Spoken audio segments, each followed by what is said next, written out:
Assalamu alaikum dear students and welcome back. Today we are going to look at some of the very important tips to improve technical and business writing. So let's first have a look at the outline of today's discussion. First of all, we will look at the importance of good style, and then we will talk about how to develop goodwill, and then we will talk about the half truths about writing, and we'll talk about why and how better style is important, why it is important, and how you can develop a better style of technical and business writing. And then we will talk about 11 ways to build better style, and we'll talk about draft testing, we'll talk about the organizational references, and then by the end of the discussion I will be recommending you some of the sources for extensive study. So first of all, let's talk about the good technical writing style. Now the most important thing that you need to know is that your writing style, the effectiveness or the productivity of your writing style, it all depends on the audience. It varies by our audience. If you can understand the audience, and then according to audience, if you can develop your message, so then your style is going to be workable. Now the technical writing, it varies by audience. It considers the reader and it builds goodwill. Now if you can consider the reader, and according to the requirement, according to the psychology of reader, if you can establish a goodwill, this means you are a good writer. If you this means that you are a good technical writer. And being a technical writer, being a good technical writer means that you can maintain consistent and good style. It doesn't mean that today you're good, you're writing good today, and tomorrow you're not the same person. So this means that your technical writing style is not good. So the consistency, it is the key.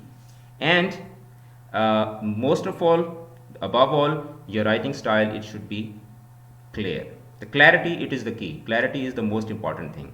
And good technical writing style also attends to visual impact, and it tries to persuade the audience as well. So persuasion and adding some of the colorful and visual impacts, that is also very much important if you want to be a good technical writer.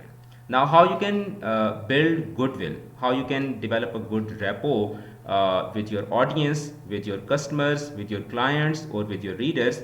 So you attitude, that is the most important thing. You attitude is a style of writing that adopts the audience's point of view. Instead of telling I, or instead of focusing your writing around your own self and going for this I approach, I believe this, I will say that, I think. Instead of going for this I approach, you have to go for that you attitude. You attitude means that you have to focus on the person you are talking to, and then you have to frame all of your message, all of your idea according to the requirement of your audience. And this you attitude, it emphasizes what the audience wants to know, what the audience wants to know. What you are going to tell may not be important for the audience. It may be something very useful, something very important, but if you are not studying your audience, and if you are not framing your message according to the audience, then you may lose the outcome. Your outcome of that activity may not be fruitful. And this you attitude, it protects the audience's ego. For example, it does not does not use you to make you do not have to use you to make accusations. You did that, you should not do that. No, you don't have to to use this you attitude in this way. Rather, you have to target the audience in terms of their requirements, that what do they require from you, what are their basic requirements. And then the second important thing is, in order to develop goodwill, uh, in order to establish goodwill among your readers, among your customers, you have to avoid biasness. You have to use non-sexist language that treats both genders, both sexes neutrally. For example, in terms of job titles, instead of saying chairman, which excludes women, you can say chairperson. While using the courtesy titles, you should be knowing what is the difference between Miss with RS and Miss with S. Okay, so MRS we mostly use it for the married women, and MS we use it for the unmarried women, and MISS miss that we use this MS, it is used for both married and unmarried women, and MISS miss, that is used for a bachelor lady, right? And then in terms of pronouns, the nurse and her patient versus the nurse and his patients. So you should be careful about the use of the pronouns as well, and you do not have to make assumptions about your audience's sexual orientations, in terms of their gender, in terms of their marital status, etc. And then you should not be using gender or marital status as a criteria for your dealings or for your handling of the cases, or dealing with different kind of people. You shouldn't be having any kind of biasness if you are a technical writer or you are writing for some business purposes. And something more about avoiding biasness is that you have to use non-racist and non-ageist language. Okay, you have to give someone's race or age only if it is relevant to your communication. Okay, you don't have to talk about the age. You don't, non-ageist means that you do not have to mock people or treat people differently just because of their age. Non-racist means that you don't have to humiliate them, or you don't have to treat them differently just because of the difference of race. And similarly, non-ageist means that you don't have to treat people differently just because of the age differences. Okay, and you have to refer to a group by the term it prefers, and you have to avoid terms that suggest competent members of a certain group are unusual. So you don't have to target people, that people from this age bracket, people from this race are good, and people from this race or this age bracket are not good. So you don't have to pass this kind of comments. Now let's talk about some half truths about the style. Now whenever you are writing, okay, you have to talk to yourself as well. This is the key. Write as you talk, and never use I in your technical and business documents, and never begin sentences with and or but, and never end sentences with prepositions, and big words, they impress people. So these are some of the half truths. These are not the full truths, these are the half truths about the style. And then when I will be explaining all of these 5 points one by one. The first one was write as you talk. Write as you talk means that you have to go with this yes but approach. You may have an understanding about certain things. Yes but approach means that you have to plan things, but you have to keep some of the outcomes, some of the tentative outcomes of your activity in mind as well. For example, let's talk about the yes. Do it for first draft, and redraft aloud to test. Okay, when you are writing something, talk to yourself, and keep drafting aloud to test yourself, to check, okay, if you are writing something, whether it sounds good when you are reading it as well or not, right? But when you are doing that, you have to expect awkward and repetitive and badly organized prose as well. And then you have to plan to revise and edit as well, because everything that you are writing is not going to be final, it is not going to be excellent in the first attempt. So you have to keep this in your mind, that you may have to repeat your document for 10 times, for 15 times, and even for more than that times. So you do not have to panic if it is a technical document or it is a business document. So you may have to do a lot of revisions, and you should not be worrying about that. And then you should be knowing this, that I can make writing seem self-centered. If you are using I, you have to never use I. Okay, that was the second point. Okay, if I go back and I just link it with the lecture. So the first one was that you have to write as you talk, and the second one was that you have to never use I, and you have to never begin the sentences with and or but, and you have to never end the sentence with preposition, and you have to use big words. Because big words, they impress people. So we talked about the first one, that you have to write as you talk, And then the second one is that you have to never use I. Why? Because use of I, it can make writing seem self-centered, and I can make ideas seem tentative. Okay, and I should never appear in a resume, but it's fine to use it in a cover letter. In resume you never have to use I, but if you are writing a cover letter, there you can use I. And use I to tell what you said, what you did, what you said, what you saw, because it's smoother. It's this is how you go. If you're talking about something that you saw, that you did, or that you have said, so for that you can use I. That is why I told you that these are the half truths. Okay. Now next, the third point was that you have to never begin the sentences with and or but. Right. So and may make idea seem like afterthought, because when you say I went to the market, and so this means that anything that comes after and, you have a thought before that. So anything that comes after and is basically an afterthought. So and it can make the idea seem like afterthought, and it gives effect of natural speech, whereas technical speech is not natural speech. It is formulated, it is formal, and it is a structural, it is a structured speech, right? And but it serves as a signpost, and it signals a shift. If you're starting a sentence with but and there is nothing before but, so this means that you are not doing it in the right way. But it can make the writing smoother. Later on you can use but in the beginning of the sentence you should never be using you should never be starting the sentence with but. Now never end a sentence with a preposition. Okay.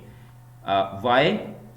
A preposition may not be worth emphasizing this way, and readers, they expect something to follow a preposition, because after every preposition there is something, and if you are ending the sentence at a preposition, so the reader may not be able to understand what you are actually trying to say.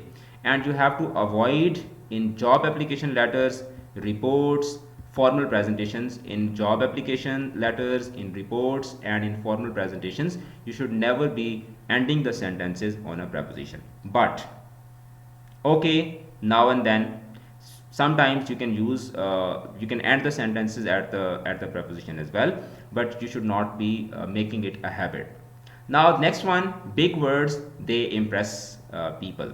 Yes but, this yes but means they do, but there are some exceptions as well. Now let's talk about the yes part. You may want to show formality or technical expertise, and for that you can use the big words.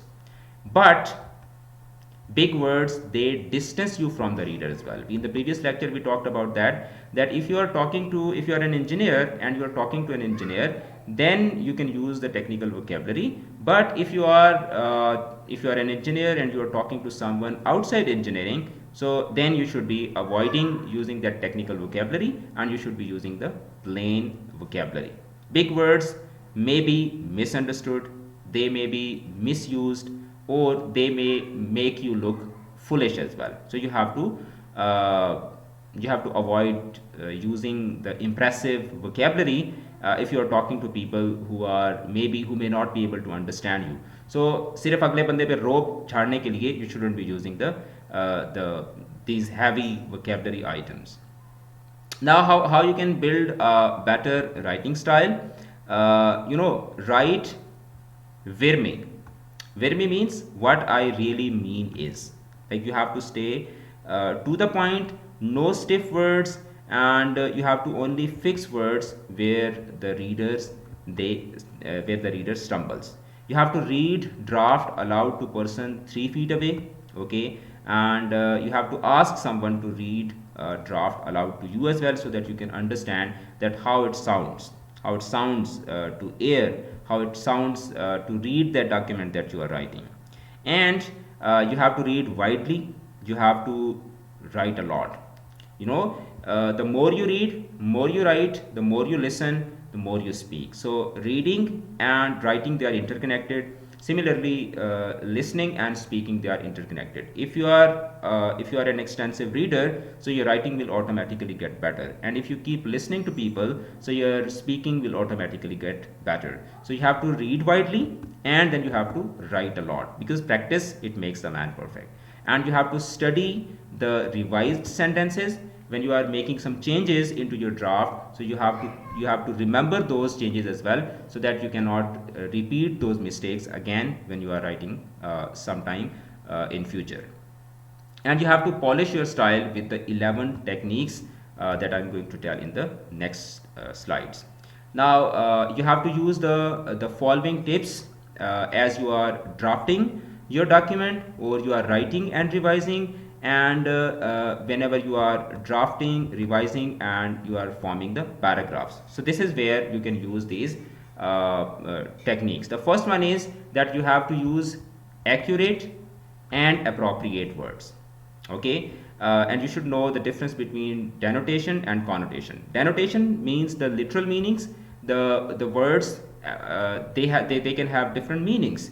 The language, it is very slippery. Every word, it can have different meanings in different contexts, and in different languages, in different cultures, in different societies, words may have different meanings. So the denotative meaning or denotation is basically the literal meanings, the meanings that are written in the dictionaries. Like for example, bypassing, two people using the same word to mean different things, causes mix-ups. Now the word bypass, if two people are using the same word to mean different words, so then it can cause some of the mix-ups, like it can cause some of the misunderstandings.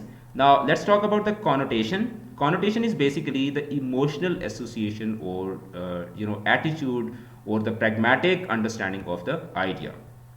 It's basically let's have some of the examples. For example, nosy and curious. The word nosy, it has negative connotation, and curious, it has, जब आप आपको तजस्सुस होता है किसी चीज़ के बारे में. So if you say कि my friends are very nosy, so the word nosy, it has negative connotation, it gives a negative message. Whereas if you say that my friend is curious, so curious is a positive word, right? Similarly, fearful and cautious. Fearful is negative, and cautious, muhtat, that is the positive word. Similarly, obstinate and firm. Obstinate, it gives a negative connotation, and firm, it gives a positive connotation, right? The second tip is that you have to use familiar words. Words most people know. You should be using those words that most of the people they know, and words that best convey your meaning. And you have to use shorter and more common words. Instead of using the lengthy phrases, instead of using the difficult vocabulary, you have to use shorter and more common words, and you have to use specific and concrete words, right? And there are some of the examples as well. These are the stuffy words, and these are the simple words. Now these are the words that you should not be using, and these are the words that you can use alternatively. Like instead of using the word reside, you should simply use the word live. Instead of saying I reside in Islamabad, you can simply say I live in Islamabad. Commence, it's a stuffy word. You can simply use the word begin. Enumerate, you can simply write list. Instead of saying finalize, you can say finish or complete. Instead of using the word utilize, you can simply use the word use. Okay, so these are the words which are kind of stuffy words, difficult words, and it may make your writing difficult difficult in comprehension, and the reader may face difficulty. And it's with human nature. If we feel any kind of difficulty in reading a book, so we never read that book. Okay, most of the times we start novels or poetry, and when we find some of the difficult vocabulary there, we leave it there, and we opt to go for something that is easy, right? So you have to understand the psychology of the audience, you have to understand the psychology of the readers, and instead of using the stuffy vocabulary, you have to use the simple vocabulary. And then when you use jargons, you have to consider your audience. Now, what is jargon? Jargon is basically special terms of technical field, and they are used in job application letters, and then they are used when it is essential and the word is known to reader. Like in computer science, we have a lot of jargons, some of the technical vocabularies like Java and C++, and similarly Nibble and memory card and RAM, ROM. Now these are the words that for a computer scientist or a student of computer science, these may be common words, but for a person who is doing even PhD in chemistry, he may not be able to understand those words. Similarly, in physics, in chemistry, in all of the disciplines, there is a technical vocabulary. So it does not mean that if things are easy looking for you, or you think that it's quite easy, so it does not mean that it is going to be easy for everyone. So you have to use these jargons only and only when you are writing a job application letter, or when it is essential and the words are known to the readers. Now the third tip is that you have to use active verbs. Usually, most of the times, you have to use the active words. Now active means that the subject of sentence does the verb, does the action that the verb is describing, and in passive voice the subject is acted upon. Like for example, he eats an apple and an apple is eaten by him. Now the first sentence, he eats an apple, here the subject is performing the action, and an apple is eaten by him, here the subject is apple and the subject is acted upon. Okay, now in passive voice we usually include the form of to be, and we change instead of using passive voice, you can change to active if you can, and here in passive voice the direct object, it becomes the subject. Like he eats an apple, apple is the direct object, so in passive voice it becomes the subject, right? So what you have to do is that you have to use active voice instead of using the passive voice. Now let's talk about the passive versus active. For example, the program will be implemented by the agencies, that is passive voice, and the active voice is that the agencies will implement the program. So you should be using in technical technical writing, you should be using the active verbs. These benefits are received by you, that is passive voice, and you can say a passive verb, you can say that you receive these benefits. Now instead of saying a video was ordered, you can say that the customer ordered a video. The customer ordered a video. Now active verbs, they are better. Why they are better? Because they are shorter. Now you can just look at the sentences. The passive voice sentences, they are lengthier, and the active voice sentences, they are shorter. You can just look at these three examples and you will understand that. Now the active verbs, they are better because they are shorter, and they are clearer, and they are more interesting. And the passive verbs, they are also better, and why they are better? Because they emphasize the object who is receiving the action, and they adhere to the standards used in more conservative technical publications. But in modern and the latest technical writings, the use of active verbs, it is encouraged. And you have to use the fourth tip is that you have to use verbs to carry the weight. You have to replace the phrases with a verb. Okay, like instead of saying make an adjustment, you can simply say adjust. Instead of saying make a decision, you can simply say that decide. Okay, so replacing the redundant phrases with a verb. So you use the verbs to carry the weight, carry the weight of the sentence. Instead of using the long phrases, you should be using the simple verbs. Instead of make an adjustment, you can simply say adjust. Like if I have to use it in a sentence, I request you to make an adjustment to my bill, you can simply say that please adjust my bill. Okay, make a decision, instead of this you can use instead of using make a decision, you can choose decide. Similarly, instead of saying perform an examination, you can simply say examine. And instead of saying take into consideration, you can simply say consider, right? So this is how you have to make your writing technical. Now you have to eliminate the wordiness.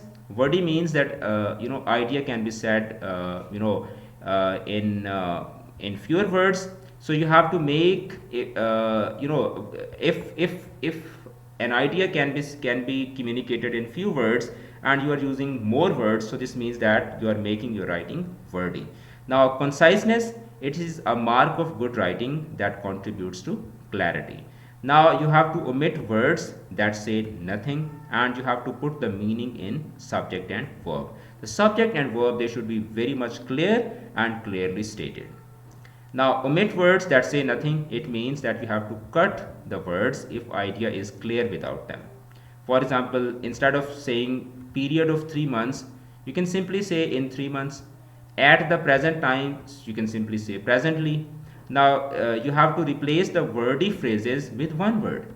For example, ideally it would be best to put the, you can simply say that it would be ideal.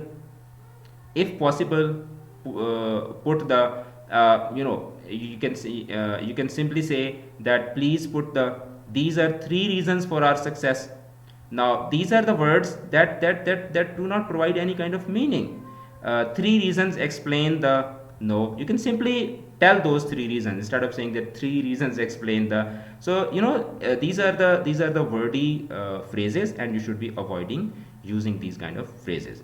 Now let's have some of the examples that how you can put the meaning of sentence in subject and verb.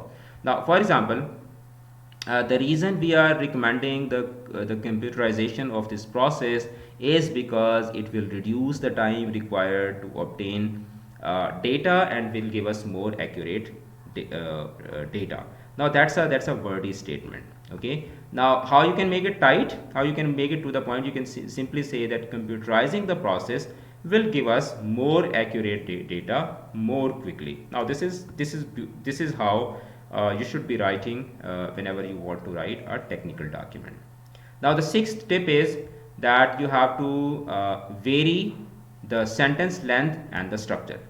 Varying sentence length and structure helps to keep the audience interest. Okay, if you are using similar kind of sentence structure and the similar kind of length, the audience may get bored. So you have to vary. Vary means change. You have to keep changing the sentence length and the structure. You have to use short sentences when the subject matter is complicated. When you are talking about something which is complicated, which is confusing, so there you should use short sentences.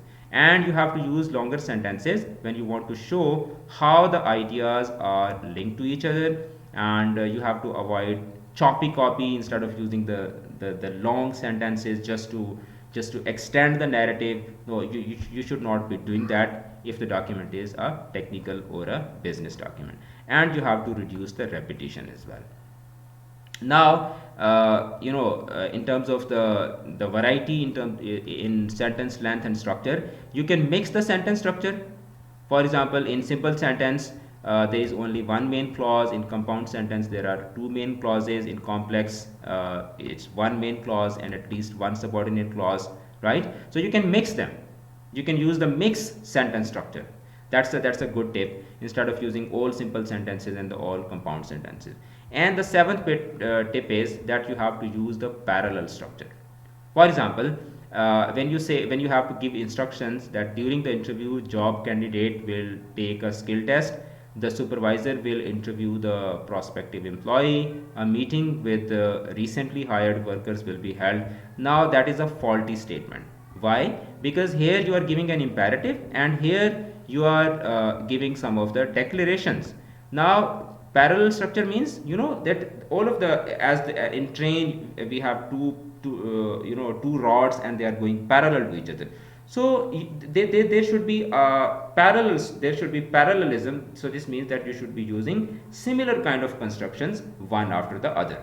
Now the parallel structure is that during the interview, job candidates will take a skill test, interview with the supervisor, and meet with recently hired workers, right? So this is how you should be drafting and you should be making your sentences. And the 8th tip is that you have to begin most paragraphs with the topic sentences. Why? Because the unity, it is the most important thing. Paragraph discusses one idea, and if you are discussing one idea in one paragraph, So that is basically a mark of good writing. So instead of saying 3 to 4 things in one paragraph, you should dedicate one paragraph to one idea, and then from paragraph to paragraph using topic sentences you should move ahead. Now the topic sentence it basically states the main idea, and it tells what the paragraph is about, and it forecasts paragraphs structure, and it helps the readers to remember the points. And the ninth tip is that you have to use the thesis statement. Now what is thesis? A thesis is essentially a 1 or 2 sentence version of the analysis or argument that is presented in a communication. So that is the crux of you can say that the essence of the whole document. So most reports, they should contain clear and concise thesis statements. Now the readers, they almost instinctively look to them for the audience. So you should be having a thesis statement the thesis statement, or we call it sometimes in terms of the whole document, we call it the abstract as well. Now thesis statement in every paragraph is basically the punch line or the main line that is explaining the whole idea of that whole paragraph.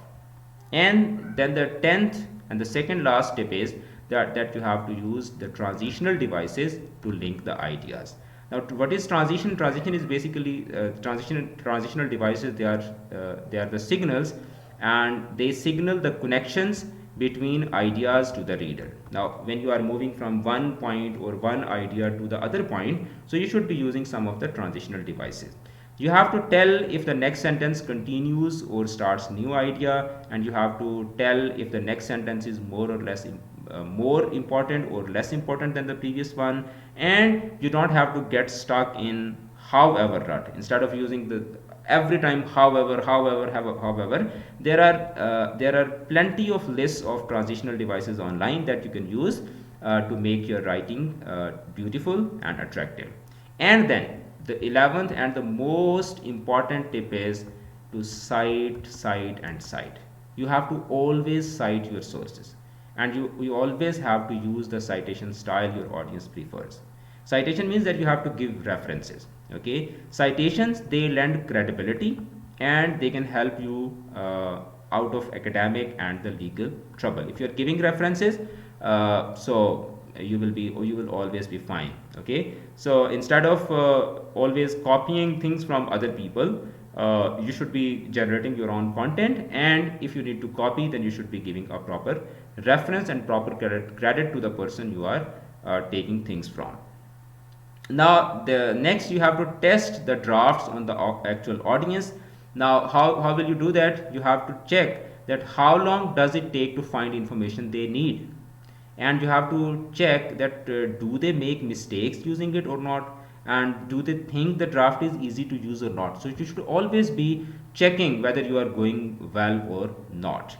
And then in terms of the writing style preferences, good writing, it varies by organization, and of course from class to class, and from instructor to instructor as well. So you have to use the style your audience prefers. So this is from where I started the lecture, that you always have to prefer, you always have to select that style which is preferred by the audience. Now these are some of the recommended sources that you can consult for further understanding: Technical Communication by Paul Anderson, and Pocketbook of Technical Writing for Engineers and Scientists by Leo Finkelstein. So these are two wonderful books that you can explore to learn more about the technical and the business aspects of writing. Thank you for watching this lecture. If you want to attend the whole course, so in the description you will find the link of the whole course. You'll just click at that link, and it will show you all of the videos in one row. Take care of yourself. See you again. Allah Hafiz.